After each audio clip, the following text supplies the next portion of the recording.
شرائط بتلا دیے کہ جس بندے پر قربانی یعنی زکوٰۃ واجب ہے اور جس بندے کے پاس ضروریات زندگی سے زائد سامان اتنا موجود ہے کہ وہ اگر اس کو فروخت کرے 52 تولے چاندی خرید سکتا ہے، ایسے بندے پر بھی قربانی واجب ہے۔ اب ہمارے ہاں ہوتا کیا ہے؟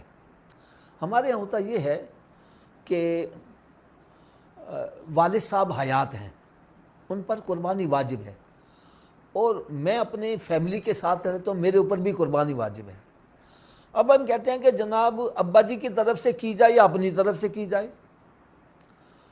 یا یہ کہتے ہیں کہ چلو جی ابا جی فوت ہو گئی، وہ ان کی طرف سے قربانی کر دیتے ہیں تو سب کی طرف سے ہو جائے گی۔ تو یہ سوچ صحیح نہیں ہے۔ شریعت کیا کہتی ہے؟ اگر میرے اوپر بھی نماز فرض ہے اور میرے والد صاحب پر بھی نماز فرض ہے، اب میں والد صاحب کی نماز پڑھوں گا یا اپنی نماز پڑھوں گا؟ میں اپنی نماز پڑھوں گا۔ میرے اوپر اپنی نماز فرض ہے، میں اگر نماز نہیں پڑھوں گا تو میں گناہ گار کہلاؤں گا، والد صاحب نہیں کریں گے تو وہ گناہ گار ہوں گے۔ لہٰذا اگر میرے پاس دولت اتنی ہے کہ میرے اوپر قربانی واجب ہے تو میں اپنی طرف سے قربانی کروں۔ والد صاحب کے اوپر قربانی واجب ہے تو وہ اگر نہیں کرتے تو وہ گناہ گار ہوں گے۔ ہاں اگر میرے پاس اتنی دولت ہے کہ میں اپنی بھی قربانی کر سکتا ہوں اور والد صاحب کی طرف سے بھی قربانی کر سکتا ہوں، تو میں پھر والد صاحب کو پیسے جا کے ہدیہ کر دوں یا بکرا لے کے ان کو دے دوں، ابا جی یہ میں آپ کو دے رہا ہوں، آپ اپنی طرف سے قربانی کر لو۔ یہ ہے احسن انداز، ٹھیک ہے؟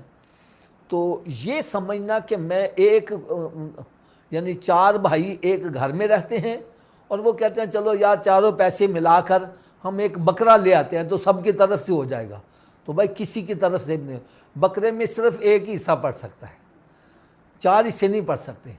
ہاں گائے سارے مل کر لے آئیں، وہ پھر اپنے حصے تقسیم کر لیں، اور اس میں بھی یہ ہے کہ کسی ایک کا بھی حصہ ایک حصے سے کم نہیں ہونا چاہیے۔ مثلا ایک گائے آئی ہے 70,000 روپے کی، کتنے کی آئی ہے؟ اب ایک حصہ کتنے کا بنا؟ 10,000۔ اب 4 بھائی گھر میں رہتے ہیں تو چاروں مل کر گائے کرنا چاہتے ہیں تو کسی ایک کا بھی حصہ 10,000 سے کم نہیں ہونا چاہیے۔ زیادہ ڈالیں، 15 کر کے ڈال لیں یا جس میں بھی آتے ہیں، یعنی 10 سے کسی ایک کا کم حصہ نہیں ہونا چاہیے۔ اچھا، اور پھر یہ ہے کہ اگر آپ قربانی کا جانور خریدا ہے، مثلا گائے خریدی ہے،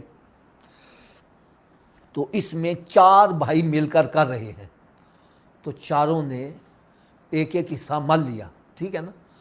اور 3 حصے بچ گئے تو وہ عقیقے کے بھی بیچ میں شامل ہو سکتے ہیں۔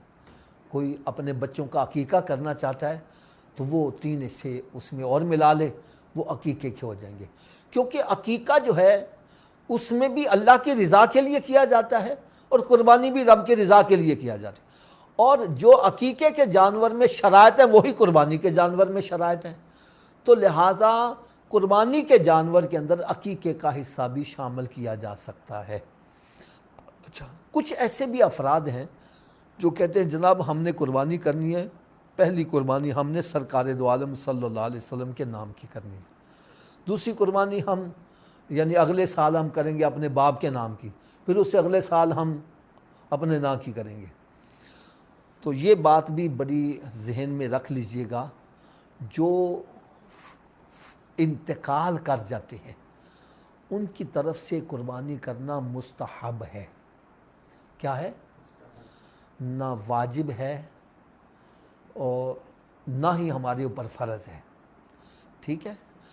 تو اگر آپ پر قربانی واجب ہے اور ایک ہی قربانی کی آپ کے پاس گنجائش ہے تو آپ اپنے نام کی کریں، سرکار صلی اللہ علیہ وسلم کے نام کی، اپنے باپ کے نام کی نہ کرو جو فوت ہو گئے ہیں، انتقال کر گئے ہیں۔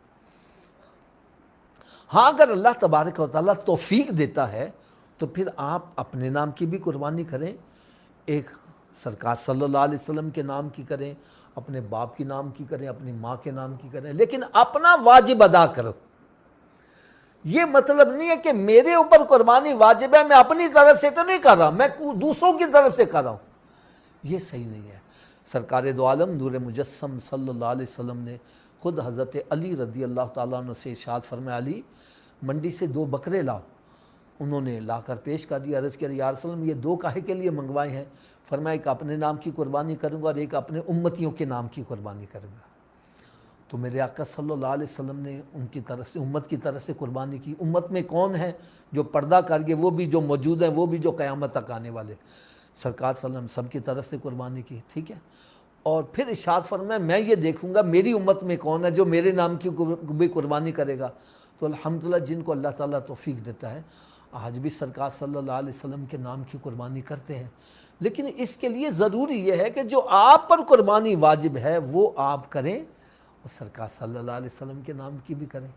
لیکن یہ ہے کہ اگر آپ کے پاس گنجائش ہی ایک قربانی کی ہے، دوسری نہیں آپ کر سکتے، تو پھر یہ ہے کہ